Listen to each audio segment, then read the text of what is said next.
Because when they say go to school and get a job, they're telling you come here or here. That was poor dad. Rich dad said come over here or come over here.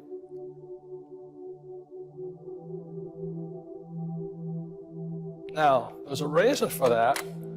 Employees pay about 50% in tax. So when you say to a kid, go to school and get a job, they're going to pay 50% of what they earn to the government. Not that smart. If S stands for smart, like doctors and lawyers and accountants, self-employed, they really get screwed. 60%. So all your A students out there, congratulations.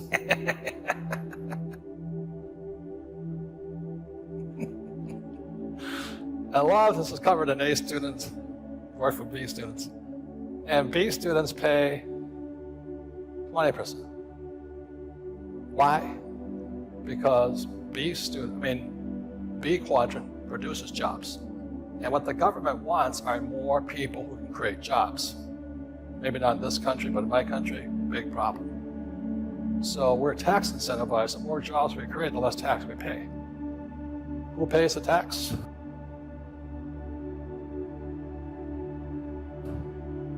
These guys. No, that's true.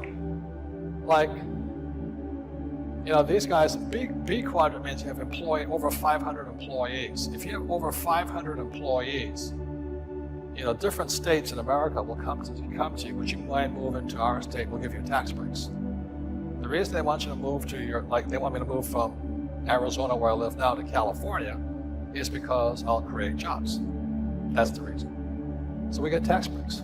These guys get screwed. They pay higher taxes. And the I quadrant pays 0. Proven there's a God. Now there's one condition. To get 0% tax, you need a team. You can't just do it by yourself. You have to have accountants, attorneys, and real estate guys. You have to have bankers on your side. So that's why having a team is important. Just recently, I made several $1 million last month, tax-free, legally. There are 3 basic accounting terms you must know and why I do this here. So when I have debt, okay, which is over here, liability, the reason I want a lot of debt is because my hamburger business is paying for my debt. What is that called? It's called amortization. So you're paying down the debt with other money. Does that make sense to you? Yeah. So let's say I have $20 million in debt here. Every hamburger is being sold is paying down my debt. Is that tax-free? That is. It's amortization. But if you're on this side and you have a house, is amortization tax? Well, not really, but who pays for that amortization? Well, you pay for it. Yeah, these guys here are the suckers in this whole deal. I have a big house. That's why most sports stars are bankrupt, because they get the $20 million contract and they buy a big house for mommy and daddy, right? That's right. But they don't get this. The other word that is important is this word here. That's called... Yeah, appreciation. Appreciation. So what does that mean to you, Tom? Oh, what that means is this is the asset column. It means that as the real estate goes up in value, it's appreciating and you get the benefit. What I love here is where the debt goes. It's the bank's money. That's the bank's money. But you get the appreciation on your money and the bank's money. And that's what's magic to me. Yeah, so let's say I have $1 million of my money in here. If I lever it up, I got $6 million. Now this thing goes up by in multiples of 6. What's the bank taking of that money? They get none of it. Debtors are winners. And then we have the third word. So you get amortization, appreciation. This is the magic word here that most people don't understand.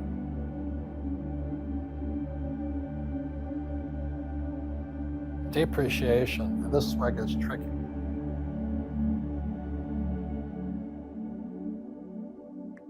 See, why is that? Why is it actually both sides? Well, because what happens is depreciation is is a deduction for tax purposes, but it's no money out of your pocket. So because of that, what's really happening is you're lowering your taxes. You're lowering your taxes with the depreciation, okay? Because you pay on net income, right? So you lower your taxes with depreciation, which increases the amount of cash flow. Yeah, let me say this much. So let's say I have $100,000 a year that goes to taxes. Because I have depreciation, I don't have to pay the $100,000 in taxes. So that means my income goes up, but it also means my expenses went down. This is number one of all the things that's hard to understand.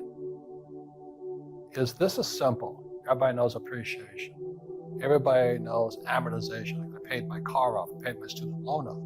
But this here is the trick here. You see, depreciation means you don't, instead of paying $100,000 in taxes to the government, I keep the income. That's why it goes up. Let's say that outside of this, let's say you didn't have this, and you have all this income from your business, right? Or from this business, either one, okay? But this person can do it too. This person sometimes can do it, okay? But this person can do it, this person. Let's say that you have all this income coming in, you're paying all this tax. Let's say you have $100,000 of tax, okay? Now you go out and buy a piece of real estate. Well, why does the government give you an incentive? Well, because they... Not a house, not your residence. Not your personal residence. This is investment. So this is housing for other people. Apartment houses. Or this is commercial property for a business. This is an office building that I own. Exactly, an office building or hotel. Okay, any kind of business real estate. That's bought with debt too. Now we add the debt. So now let's say that we had $1 million of your own money and $5 million of the bank's money. Well, we get depreciation deduction, a percentage of the $6 million. So the bank doesn't get any of that. We get all of the depreciation of $6 million. That could be as much as $500,000 a year. And because we've got that much depreciation, that's just a reduction of our tax expense. So it's $500,000 extra in income, but it's actually called phantom income. Right. So what happens is because now we have less income for tax purposes, right? So less, you don't have to pay them. Well, we have less income for tax purposes, so now what happens is we have to pay less taxes, okay? Because we're taxed on our net income. We're taxed on our gross income minus our business expenses. And in this case, a business expense of depreciation is like magic because it's not money out of our pocket. We're still appreciating. We're still making money here and cash flow from the property, right. Okay? And at the same time, we're reducing our taxes. Well, anytime you can reduce an expense, now I'm an accountant, and so I love reducing expenses. And every time you reduce expenses, it's like putting money in your pocket because now you have more that you didn't spend. Right, so this is the same number. So let's say it's 500,000. It means 500,000 in income you didn't have to spend, but it was caused by 500,000 in expenses you didn't have to spend. So you pay nothing for taxes. So whatever it is, the tax laws are there. Here's what's going on. We talk about this all the time. The government's your partner. Yeah. Well, if you're an employee, the government's taking 40% of your money. They're your partner, they're a silent partner, and they're giving you nothing back for that, okay? If you're a small business, they're taking 60% of it. But what happens is that if you start doing what the government wants you to do, big business, investor, investing in energy and real estate, food, water, all those things, you start doing research, okay? You start doing things the government wants, they'll say, look, we know that that's risky. As your partner, we will contribute to that cost. And that's really all depreciation is. Depreciation is just the government's contribution, okay, to your real estate investment. That's all it is. Yeah. And then kind of the cliche term is between Tom and I is I want more phantom income. Phantom income means money that stays in my pocket or doesn't go out of my pocket. It's the same money. Right, and you make a good point that if you're buying your own house, for example, you're not going to get that tax benefit. There are some countries that have small tax benefits for your own house. What they really want is for you to build housing for other people. Okay, then you're being generous, and then you get the tax benefit.